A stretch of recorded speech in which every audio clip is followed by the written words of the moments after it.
The music's pumping at Japanese rock diva Aikawa Nanase's live concert. And cutting loose with the lightning riff is America's guitar virtuoso, Marty Friedman.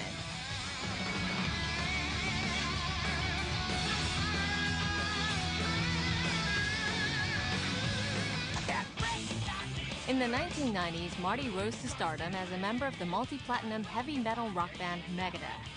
With Marty as lead guitarist, the band sold over 10 million albums and received 7 Grammy nominations.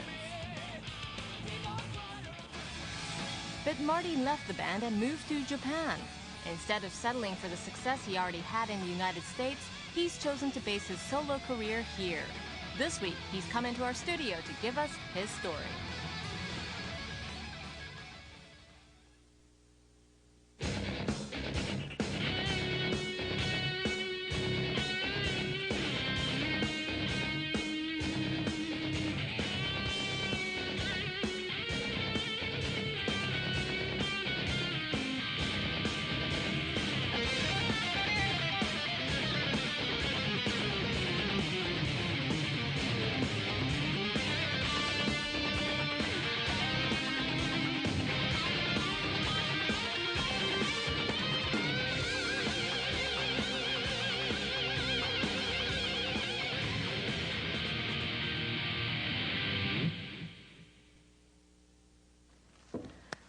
Thank you very much.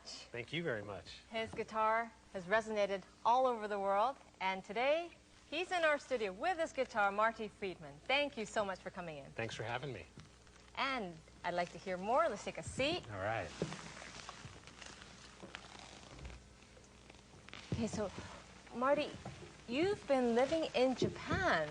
Now, how long has it been since you've arrived? I've lived here for about 2.5 years. 2.5 years. So the very first time you came to Japan was when you were with Megadeth?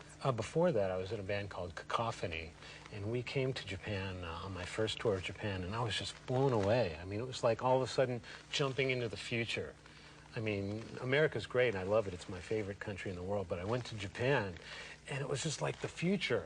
It's just like everything was like neon all over the place, and all the inventions were like stuff I'd never seen before. It was like a whole new world, you know? So from that time, it kind of planted the seed that I should maybe learn a little bit of Japanese, you know? And little by little, like during all the tours and stuff, I would like learn kanji, you know, in the airplanes, and even backstage, you know, in the tour bus, and in the lounge and stuff, I'd be studying kanji and stuff. And not your typical rock lifestyle, but... Since you were so successful in the United States, and of course all over the world as a part of Megadeth, to me it was a surprise that you would choose Japan as a base for your solo career. Why was that? The main thing was the music. I just love Japanese music. I love Japanese music, from pop to the folk music, to rock, to dance music, enka music, which is like traditional Japanese. I don't know how you describe enka music, but it's like... there's nothing like it in the whole world. I guess it's the music of the people. Normal people listen to enka music in Japan, right? You're telling me you liked enka? Yeah, enka. Enka was my first kind of introduction to like Japan in general. I lived in Hawaii as a teenager, and there was a Japanese radio station. They would play Japanese music and stuff, and I heard enka music, and I'm like, God, this is so different from anything I've ever heard before. The way they sing, the way the emotion comes out of the voice is so like powerful. I didn't know one single word in Japanese, but I knew that there were some serious sad emotions coming out of that voice. So at the time I was like, wow, this is like, it's really touching me, you know? And I tried to figure out a way to get that emotion in my guitar playing. But to me, enka is basically like folk music, traditional music. So give us an example of what you mean by translating that. And the first one that comes to mind is a singer named Misora Hibari.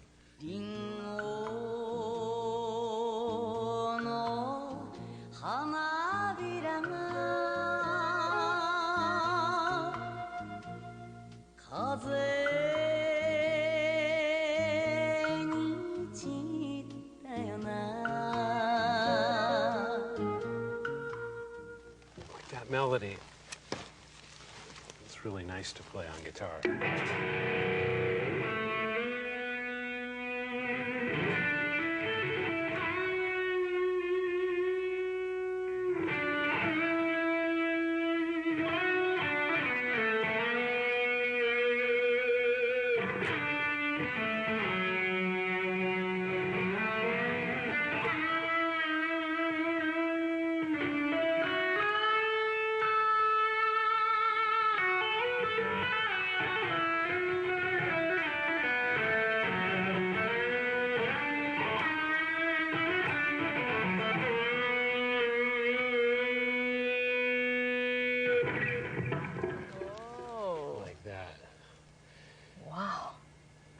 I mean, now that you've played that enka song on an electric guitar, Yeah.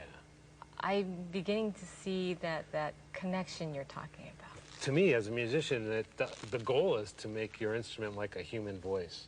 Would be like a goal. You know, to me, that's the goal. So when I heard this kind of enka singing, I'm like, that's the human voice I want to emulate. I think she'd be pretty happy to see someone put that much emotion into that same song. Yeah, well, I'm happy to hear you say that. But when I hear those kind of singers play like that, it reminds me that there's so much more that I need to achieve as a player. So, in the future, what sort of things can we expect from you from your career here in Japan? I just want to add my sound and my sense to the world of Japanese music and worldwide music. And I want Japanese music to be recognized outside of Japan. And I think that time is coming really soon. You know, I can be, you know, kind of the in-between guy, you know, to bring Japanese music to America. And I think that American rock fans and music fans in general would really get into it. Well, Marty, thank you very much. Thank you very much. But we do have one last song from Marty Friedman. This song is the very first one he created when he came to Japan back about 3 years ago with no guitar, came alone, wondered whether he really wanted to live here or not. Here's the song, Lust for Life.